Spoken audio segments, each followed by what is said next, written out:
پھر آگے مزید فرمایا وَلَنَبْلُوَنَّكُمْ، اور البتہ ہم ضرور آزمائیں گے تم کو. امتحان تو ہوگا، آزمائش تو آئے گی. اللہ تعالیٰ خود ہی بتا رہے ہیں کہ ضرور آنی ہے. Be prepared. ضرور ضرور آزمائیں گے تم کو. بِشَيْءٍ، ساتھ کسی بھی چیز کے، کوئی بھی چیز ہو سکتی ہے. ان میں سے یہ جو لسٹ آگے دی جا رہی ہے ان میں سے کوئی بھی چیز ہو سکتی ہے، اور کسی کی کسی طرح، کسی کی کسی طرح. ہر شخص مختلف طریقوں سے آزمایا جاتا ہے. من الخوف، خوف میں سے. اور آپ کو معلوم ہے کہ مدینہ کے مسلمانوں پر خوف کے کیسے کیسے بادل منڈلاتے تھے. کتنی چھوٹی سی کمیونٹی تھی، ہجرت کر کے لوگ لٹے پٹے آئے تھے، اور مدینہ کے جو انصار تھے انہوں نے ان کو بھی سنبھالا دیا تھا.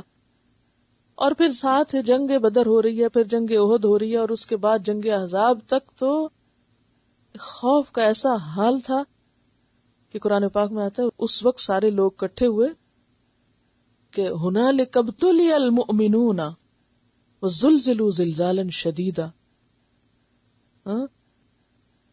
کہ اس موقع پر تو مسلمان بری طرح آزما لیے گئے، شدید ترین طریقے سے ہلا دیے گئے. اور اتنا خوف تھا مدینہ میں کہ حدیث میں آتا ہے، بخاری کی روایت ہے، ایک دفعہ نبی صلی اللہ علیہ وسلم نے فرمایا کاش آج رات کوئی میرا پہرا دے تاکہ میں سو سکوں. یعنی اتنا خوف تھا کہ سو بھی نہیں صحیح طرح سکتے تھے. یہ سن کر سعد بن ابی وقاص رضی اللہ تعالی عنہ یعنی مسلح ہو کر آگے اسلحے کے ساتھ، اور کہا یا رسول اللہ صلی اللہ علیہ وسلم میں پہرا دیتا ہوں، آپ سو جائیں. چنانچہ آپ نے اس طرح آرام فرمایا. یہ بخاری کی روایت ہے. بخاری کی ایک اور روایت ہے کہ ایک رات اہل مدینہ ایک خوفناک آواز سن کر گھبرا گئے. پھر وہ اس آواز کی طرف روانہ ہوئے کہ آواز کہاں سے آئی ہے. دیکھا کہ آپ ادھر سے واپس آ رہے ہیں. لوگ بعد میں گئے، آپ پہلے وہاں پہنچے ہوئے تھے اور خبر معلوم کر کے آ رہے تھے. آپ نے لوگوں سے کہا ڈرو نہیں، ڈرو نہیں، کیونکہ چھوٹی سی ریاست اتنی کمزور کہ کدھر سے کوئی دشمن حملہ کر دے. اور پھر جنگ احزاب میں تو پورا عرب اکٹھا ہو کے آ گیا تھا. احزاب اسے کہا بھی اسی لیے جاتا ہے. تو فرمایا کہ یہ تو ہم تمہیں ضرور آزمائیں گے، خوف تو ہوگا، تمہیں تیار کیا جا رہا ہے اقوام عالم کے سامنے ان ذمہ داریوں کو ادا کرنے کے لیے، اور تم سمجھتے ہو کہ کوئی سی مشکل سے بھی نہ گزرنا پڑے. اصل میں مشکل میں کیوں ڈالا جاتا ہے، امتحان کیوں لیا جاتا ہے؟ تاکہ کسی کی قابلیت کا اندازہ کیا جا سکے اور اس کی سنجیدگی کا بھی، کہ وہ اپنے ایمان میں کتنا سیریس ہے.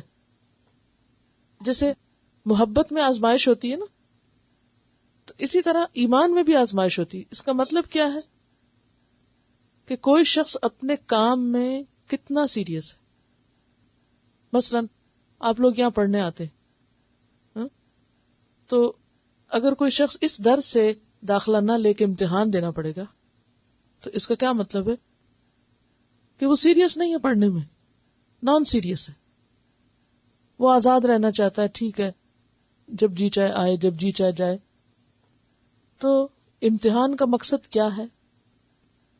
جہاں ایک طرف قابلیت جانا، وہاں ایک طرف یہ بھی دیکھنا کہ کون اپنے اس کام میں کمیٹڈ ہے اور سنجیدہ ہے. جو سنجیدہ ہوگا پھر وہ اس کے لیے پریپیئرڈ بھی ہوگا، تیاری بھی کرے گا. حالانکہ اللہ کے رسول اللہ کے محبوب تھے، صحابہ کرام رضی اللہ عنہم ورضوا عنہ، اللہ ان سے راضی ہو چکا تھا، لیکن اس کے باوجود آزمائش، تاکہ دیکھا جائے کہ واقعی کتنے سنجیدہ ہیں، کتنے سیریس ہیں، کتنے سچے ہیں، کتنے خالص ہیں. پھر فرمایا والجوع، بھوک میں سے، یعنی تم اس رستے پر آئے ہو تو تمہیں مشکلات آئیں گی. بعض اوقات تمہیں تمہارا کاروبار، تمہاری نوکری، تمہارے حالات ایسے بھی ہو سکتے ہیں کہ تمہیں کھانے کے لیے نہ ملے، اور صحابہ کرام پر ایسے حالات بہت گزرے. صحیح بخاری کی روایت ہے، حضرت ابو ہریرہ کہتے ہیں میں نے صفہ والوں میں 70 آدمی ایسے دیکھے. صفہ والے کون تھے معلوم ہے آپ کو؟ جی، جو مختلف قبائل سے آئے تھے، مسلمان ہوئے اور پھر مدینہ میں ہی آپ کے قریب رہ گئے، یعنی مسجد کے پاس ہی ایک چبوترا تھا جہاں یہ لوگ رہتے تھے. تو یہ لوگ دن رات ایک تو دین سیکھتے تھے اور دوسرا یہ کہ جب کبھی کوئی جنگ وغیرہ ہوتی تو ایک طرح سے اسٹینڈنگ آرمی کا کام بھی دیتے تھے. تو حضرت ابو ہریرہ کہتے ہیں، کیونکہ حضرت ابو ہریرہ خود کن میں سے تھے؟ اصحاب صفہ میں سے تھے. یہ وہ لوگ تھے جن کی فیملیز وہاں مدینہ میں نہیں تھی، فیملیز کہیں اور تھی، یعنی جیسے وہ کسی ہاسٹل ہوتا ہے نا جیسے، تو اس طرح مسجد کے پاس رہ رہے تھے. کہتے ہیں میں نے صفہ والوں میں 70 آدمی ایسے دیکھے ہیں جن کے پاس چادر تک نہ تھی. ظاہر ہے کہ کاروبار کرنے کا تو وقت ہی نہیں تھا، پیسے کمانے کا وقت نہیں تھا، کیونکہ اگر پیسے کماتے، کاروبار کرتے، تجارت کرتے تو پڑھتے کب؟ دو کام ایک وقت میں تو نہیں ہو سکتے نا. یا تو فقط تہبند تھا یا فقط کمبل تھا، یعنی اتنی منیمم چیزوں سے گزارا کیا انہوں نے، اپنی ضروریات کم کر دی. مشن آگے آ گیا، ضروریات پیچھے چلی گئی. جسے انہوں نے گردن سے باندھ رکھا تھا، نہیں ایک ڈریس، ون سنگل چادر ہوتی تھی وہی لپیٹتے تھے، یعنی قمیص اور شلوار نہیں ہوتی تھی، یا کرتا اور تہبند نہیں ہوتا تھا، صرف تہبند، اسی کو لپیٹ کے اسی کو اوپر گردن میں باندھ لیتے تھے اور وہ قمیص کا کام دیتا تھا. آپ نے شاید ایسے نظارے نہ دیکھے ہوں، مجھے بنگلہ دیش جانے کا اتفاق ہوا اور میں نے اپنی آنکھوں سے لوگوں کو ایسے ڈریس میں دیکھا ہے. بعض علاقوں میں وہاں بھی بہت غربت ہے کہ لوگ ایک ہی چادر لیتے ہیں، یعنی عورتیں ساڑی کا بلاؤز نہیں ہے ان کے پاس، وہ اسی کو نیچے لپیٹ کے اسی کو اوپر لپیٹ لیتی ہیں، اور پھر بعض اوقات شدید ننگی بھی ہوتی ہیں اس میں، کیونکہ ذرا جھکے یہاں ذرا آگے پیچھے ہوئے تو وہ کھل گیا سطر سارا، تو بلاؤز نہیں ان کے پاس. تو انہی اصحاب صفہ کے پاس قمیص نہیں ہوتی تھی، ایک چادر صرف، جسے وہ نیچے سے لپیٹ کر اوپر، اور ایک دو نہیں تھی، یہ 70 لوگ ایسے تھے جو کسی کی آدھی پنڈلیوں تک پہنچتا، کسی کے ٹخنوں تک، جسے وہ اپنے ہاتھ سے سمیٹتے رہتے اس ڈر سے کہ کہیں ان کا سطر نہ کھل جائے. حالانکہ یہ اپنے گھروں میں رہتے، تجارتیں کرتے، کام کاروبار کرتے، تو ان کے پاس بہت کچھ ہوتا اپنے پہننے کھانے پینے کو. حضرت عائشہ نے اپنے بھانجے عروہ بن زبیر سے کہا، میرے بھانجے، یہ ان کے شاگرد بھی تھے، ہم پر ایسا وقت گزر چکا ہے کہ ہم ایک چاند دیکھتے، پھر دوسرا چاند، یعنی 2 مہینے گھر میں آگ نہیں جلتی تھی. عروہ نے کہا، خالہ پھر تمہاری گزر کس چیز پہ ہوتی؟ پھر آپ گزارا کیسے کرتے تھے؟ حضرت عائشہ نے فرمایا، انہی 2 کالی چیزوں پر، یعنی کھجور اور پانی. اتنا ضرور تھا کہ چند انصاری لوگ آپ کے ہمسائے تھے جن کے پاس بکریاں تھیں، وہ آپ صلی اللہ علیہ وسلم کے لیے بکریوں کا دودھ تحفے کے طور پر بھیجا کرتے تھے، جس سے آپ ہمیں بھی پلاتے تھے. یعنی کوئی ایسی چیز نہیں ہوتی تھی جسے کک کر کے کھا سکے. پانی اور کھجور، پانی اور کھجور. اسی لیے جو مکہ سے لوگ آئے تھے وہ کھجور کے عادی نہیں تھے، وہ دودھ اور گوشت کے عادی تھے. تو ایک دفعہ آپ جمعے کا خطبہ دے رہے تھے تو ایک شخص اٹھا اور چیخ پڑا، یا رسول اللہ صلی اللہ علیہ وسلم، کھجور نے ہمارے پیٹ جلا دیے. یعنی مسلسل صرف کھجور ہی کھانی پڑ رہی ہے، ون ڈائٹ ہے، اور اس سے ہمارے جسم جو ہے اسے قبول نہیں کرے، کیونکہ ہر جسم جو ہے وہ خاص قسم کی غذا قبول کرتا ہے. جن علاقوں میں لوگ چاول کھانے کے عادی ہوتے ہیں وہ روٹی نہیں کھا سکتے، جو روٹی کے عادی ہوتے ہیں چاول ان کو نقصان دیتے ہیں. کوئی مکی کھانے کا سٹیپل فوڈ جو ہوتا ہے نا ایک، تو مکہ والوں کا سٹیپل فوڈ ڈیٹس نہیں تھی، اس لیے مرضی کے خلاف ایک غذا، اور وہ بھی بار بار کھانے سے ان کی صحت جو تھی وہ شدید متاثر ہو چکی تھی. یہ بھی بخاری کی روایت ہے.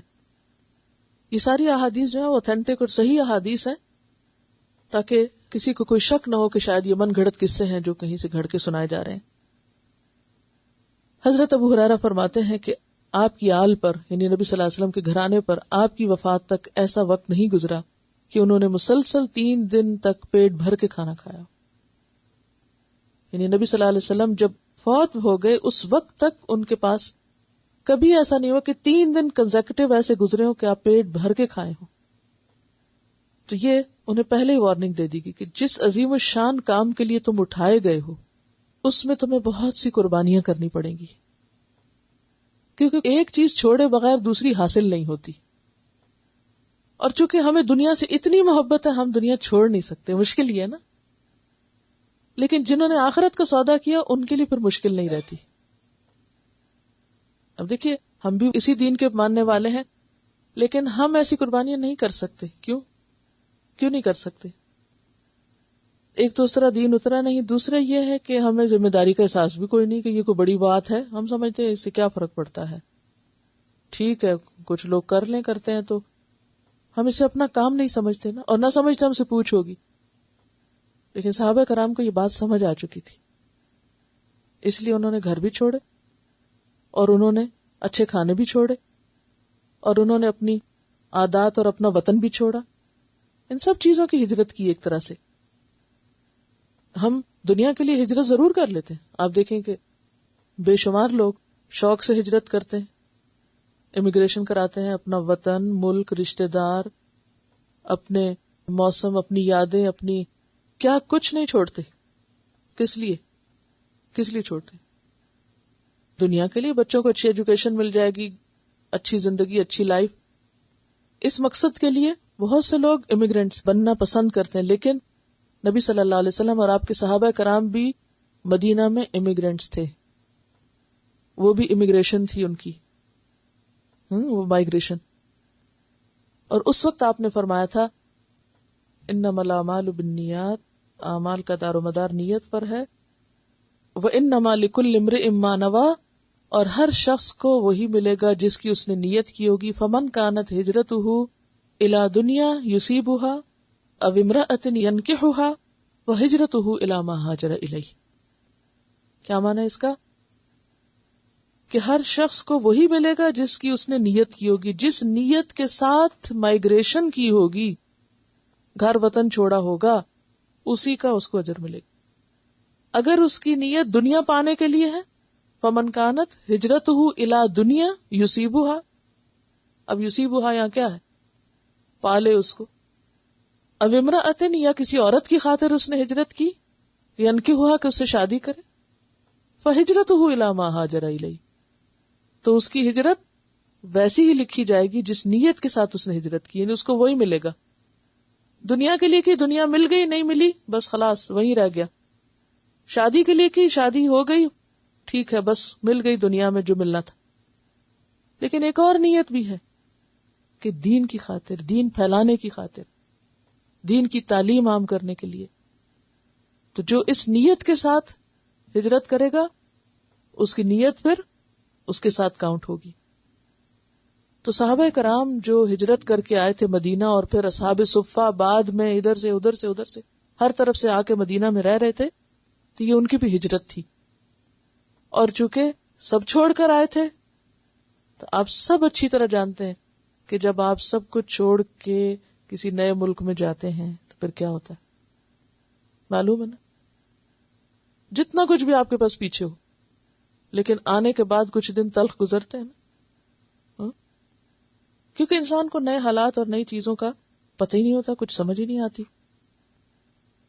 تو اس میں آپ دیکھیے کہ بعض اوقات معمولی چیز ہو سکتی ہے، یعنی اپنے گھر میں رکھی ہوئی بے شمار ایسی چیزیں ہوگی کہ جن کو آپ معمولی سمجھتے ہیں اور آپ ان کی کوئی قدر اور شکر گزاری اس پہ نہیں کرتے. لیکن جب آپ اس سے نکلتے ہیں تو پھر آپ کو اتنی چیزوں کی قدردانی آتی ہے، حتیٰ کہ کاغذ کی اور چیزوں کی. تو یہ ساری تکلیفیں اگر انسان کسی مقصد کے لیے اٹھاتا ہے تو اس کا اجر اللہ کے پاس بہت بڑا ہے. اور اگر انسان صرف دنیا کے لیے آتا ہے، یہ دنیا کے لیے سب کچھ کرتا ہے، تو وہ وقتی طور پر اتنا مل جاتا. اب آپ دیکھیے جس بھی نیت سے آپ آئے، آپ آ گئے، اب بھی وقت ہے اس نیت کو بدل لیں. ٹھیک ہے، یعنی نیت دنیا میں رہ کے تبدیل ہو سکتی ہے.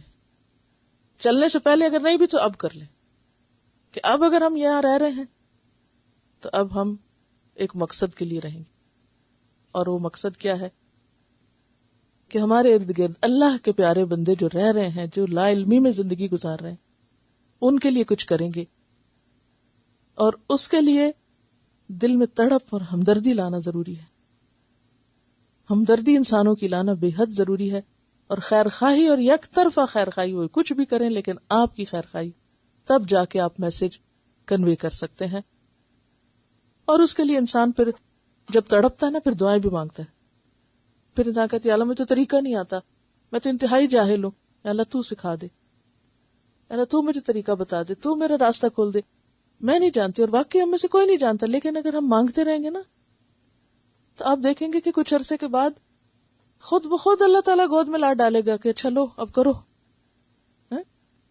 ضروری نہیں ہوتا ہم آج مانگے اور کل ہی کر لیں، لیکن نیت کا درست کرنا اور پھر تڑپ کا لانا بے حد ضروری ہے، تاکہ انسان ایک مقصد کے لیے جیے. اور اگر کوئی مشکلات آئیں بھی تو ان کا صرف یہ نہیں کہ دنیا کا رونا دھونا جاری رکھیں، بڑے مقصد کے لیے ان کو برداشت کریں تو اللہ تعالیٰ اس پر اجر بھی بے شمار دے گا، کیونکہ پیچھے کا اللہ صبر کرنے والوں کے ساتھ ہے. یہاں کیا کہا؟ بشر الصابرین، خوشخبری دے دو صبر کرنے والوں کو، یعنی بشارت ہے، اللہ کا ساتھ ہے. یہ کتنی بڑی نعمتیں ہیں، کتنا بڑا مقام ہے کہ کسی کو اللہ کہے میں تمہارے ساتھ ہوں. پھر کیا فرمایا؟ وَنَقْصٍ مِّنَ الْأَمْوَالِ، مالوں کی کمی. حضرت ابو موسیٰ اشعری فرماتے ہیں کہ ہم 6 آدمی آپ کے ساتھ ایک لڑائی کو نکلے. سواری کے لیے ہم سب کے پاس ایک اونٹ تھا. 6 لوگوں کے لیے کیا سواری تھی؟ ایک اونٹ. باری باری اس پہ سوار ہوتے. چلتے چلتے ہمارے پاؤں پھٹ گئے، چلتے چلتے پاؤں پھٹ گئے. اور ابو موسیٰ اشعری کہتے ہیں میرے تو پاؤں پھٹ کے ناخن بھی گر پڑے. اس حال میں ہم پاؤں پہ چیتھڑے لپیٹتے تھے چلنے کے لیے، جوتا تو تھا ہی نہیں، کپڑے لپیٹ کے کہ زمین بھی تو آپ دیکھیں عربوں کی کتنی گرم. اسی لیے اس لڑائی کا نام غزوہ ذات الرقاع، چیتھڑوں والی لڑائی پڑ گیا. یعنی اس جنگ کا نام پھر کیا ہو گیا؟ ذات الرقاع. یہ آپ نے پڑھا ہوگا تاریخ میں. تو یہ مالوں کی کمی، والانفس، اور جانوں کی کمی. غزوہ احد میں 70 لوگ شہید ہوئے. اسی طرح ایک موقع پر کچھ لوگوں نے کہا ہم مسلمان ہو گئے، ہمیں پڑھانے والے بھیجیے. تو آپ صلی اللہ علیہ وسلم نے 70 کے قریب بہترین مدینہ کے قاری بھیجے، اور راستے میں ان کے ساتھ دھوکا ہوا، ان لوگوں نے ان کو مار ڈالا. تو آپ دیکھیں کیسا غم. یہ واقعہ جب میں نے پڑھا کہ 70 بہترین قاری مدینہ سے آپ نے اپنے جگر کے ٹکڑے بھیجے اور وہ شہید کر دیے گئے، تو آپ پر کیا گزری ہوگی. یعنی انسان کسی کو تعلیم دیتا ہے، اتنی اس پہ محنت لگتی ہے، پھر انسان کا کیا دل چاہتا ہے کہ پراسپر کرے، بڑھے پھلے پھولے، یہ دوسروں کے لیے فائدے کا بنے. اور کس طرح وہ ہاتھ سے نکل جائے تو دکھ کا کیا عالم ہو. آپ لوگ نہیں یہ دکھ سمجھ سکتے، کیونکہ کسی کے ساتھ اس طرح کا تعلق ہو اور پھر اس کیفیت سے گزرے تو آپ کو معلوم ہوگا. تو یہاں پر فرمایا کہ اس راستے میں تو بہت سی مشکلات آئیں گی، مال بھی کم ہوں گے، جانیں بھی کم ہوں گی، جانیں بھی جائیں گی. کوئی میدان جنگ میں جائیں گے تو کوئی دھوکے سے جائیں گے، تو کوئی کسی حادثے سے، تو کوئی کسی بھی طرح. والثمرات، اور تمہارے ثمرات یعنی پھل، کھانے پینے کی چیزیں. جنگ تبوک میں کیا ہوا تھا؟ کھیت پکے ہوئے تھے، کٹائی کا وقت تھا، کہا چب چلو 600-700 کلومیٹر دور چلو مدینہ سے. اب ذرا سوچئے، فصل پکی ہوئی ہے، اسی پہ انحصار ہے کس کا؟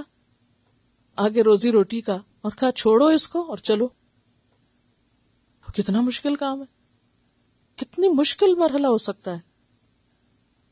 اور آپ کو معلوم ہے جن 3 صحابہ نے اس وقت صرف سستی کی تھی، یہ نہیں تھا کوئی نیت خراب تھی، صرف سستی کی، اچھا چاہتے ہیں جاتے ہیں، جیسے ہم اکثر کاموں میں سستی کرتے رہتے، اچھا کر لیں گے نا، پھر کر لیں گے.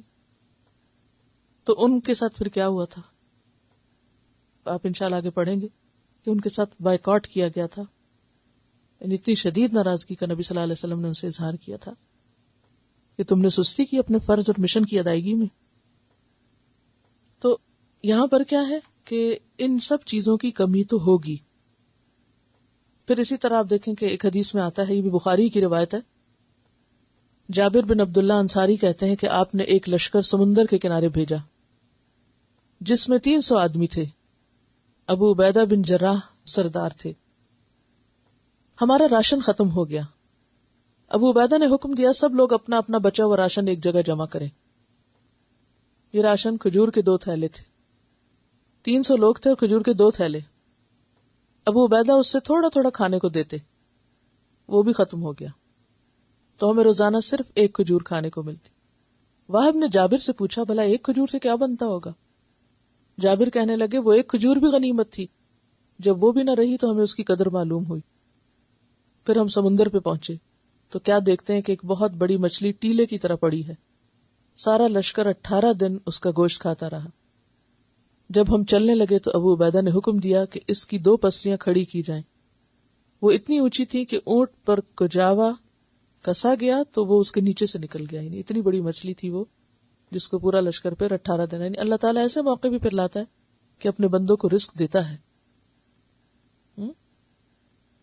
بہرحال تو یہاں پر فرمایا کہ ہم ضرور تمہاری آزمائش کریں گے، خوف سے بھی، بھوک سے بھی، مالوں کی کمی سے، جانوں کی کمی سے، پھلوں کی کمی سے، یعنی کھانے پینے کی چیزوں کی کمی سے. وبشر الصابرین، اور خوشخبری دے دو صبر کرنے والوں کو. یہاں صبر پھر کیا ہوگا کہ جو ایسے حالات میں اس راستے سے واپس نہ لوٹیں، جمے رہیں، واپس نہ لوٹیں، جمے رہیں. الذین اذا اصابتہم مصیبۃ، یہ وہ لوگ ہیں جب ان پر کوئی مصیبت آتی ہے، قالوا انا للہ و انا الیہ راجعون، تو وہ کہتے ہیں بے شک ہم اللہ کے لیے ہیں اور ہم اسی کی طرف لوٹ کے جانے والے ہیں. یعنی مصیبت آنے پر وہ شور ہنگامہ نہیں شروع کر دیتے، واویلا نہیں شروع کر دیتے، بلکہ انا للہ پڑھتے ہیں. ایک دفعہ چراغ بجھ گیا تو آپ نے انا للہ کہا، تو اس پر کہا کہ کیا اس پر بھی اجر ملے گا؟ تو فرمایا کہ ہاں، یہ بھی تو مصیبت ہے نا، بجلی کا جانا اور بجلی کا نہ رہنا. تو چھوٹی چھوٹی جو انسان کے لاس ہوتے ہیں، نقصان ہوتے ہیں، یا تکلیف آتی ہے یا پریشانی اس پر آتی ہے، تو اس پر بھی اگر زبان سے یہ نکلے تو فوراً اجر لکھ لیا جاتا ہے کہ میرے اس بندے نے درست بات کی. اور جو انا للہ پڑھنے والے ہیں ان کے لیے پھر کیا بشارت ہے؟ اولئک علیہم صلوات من ربہم ورحمہ واولئک ھم المہتدون. یہی وہ لوگ ہیں جن پر اپنے رب کی طرف سے رحمتیں اترتی ہیں، برکتیں نازل ہوتی ہیں اور رحمت آتی ہے، اور یہی لوگ ہدایت یافتہ ہیں. یعنی کون ہدایت پر ہے؟ جو مصیبت آنے پر غیر معمولی حالات میں صبر سے کام لے، اللہ کی طرف رجوع کرے اور اس بات کا اظہار کرے کہ یا رب اگر یہ چیز چلی گئی تو ہم کون سا یہاں رہنے والے، ہم بھی جانے والے ہیں. یعنی کسی کو جاتا دیکھ کر وہ اپنی واپسی کا خیال ذہن میں لے آئے اور اس طرح اس کی مصیبت کم ہو جائے.